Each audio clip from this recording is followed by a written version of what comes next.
بسم اللہ الرحمن الرحیم۔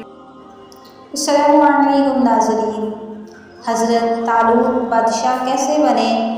بنی اسرائیل کا نظام یوں چلتا تھا کہ ہمیشہ ان لوگوں میں ایک بادشاہ ہوتا تھا جو ملکی نظام چلاتا تھا، اور ایک نبی ہوتا تھا جو نظام شریعت اور دینی امور کی ہدایت و رہنمائی کیا کرتا تھا۔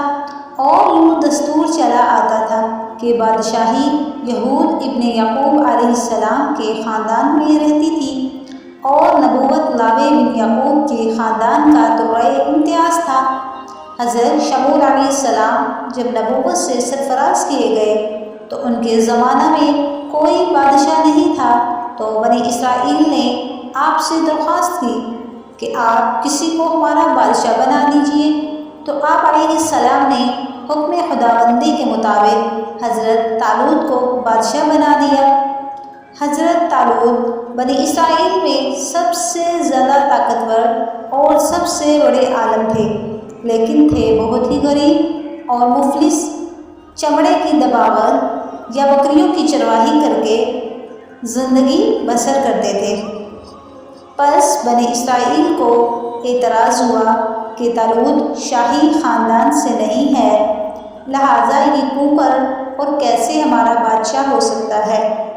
اس سے زیادہ تو بادشاہت کے حقدار ہم لوگ ہیں، کیونکہ ہم لوگ شاہی خاندان سے ہیں۔ پھر طالوت کے پاس کچھ زیادہ مال بھی نہیں ہے۔ ایک غریب اور مفلس انسان بھلا تخت شاہی کے لائق کیوں کر ہو سکتا ہے؟ بنی اسرائیل کے ان اعتراضات کا جواب دیتے ہوئے حضرت شموئیل علیہ السلام نے یہ تقریر فرمائی: طالوت کو میں نے نہیں بلکہ اللہ نے بادشاہی کے لیے چن لیا ہے، اور ملک اللہ ہی کا ہے، وہ جس کو چاہے اپنا ملک عطا فرما دے۔ اگر طالوت کے پاس مال و دولت نہیں تو کیا ہوا؟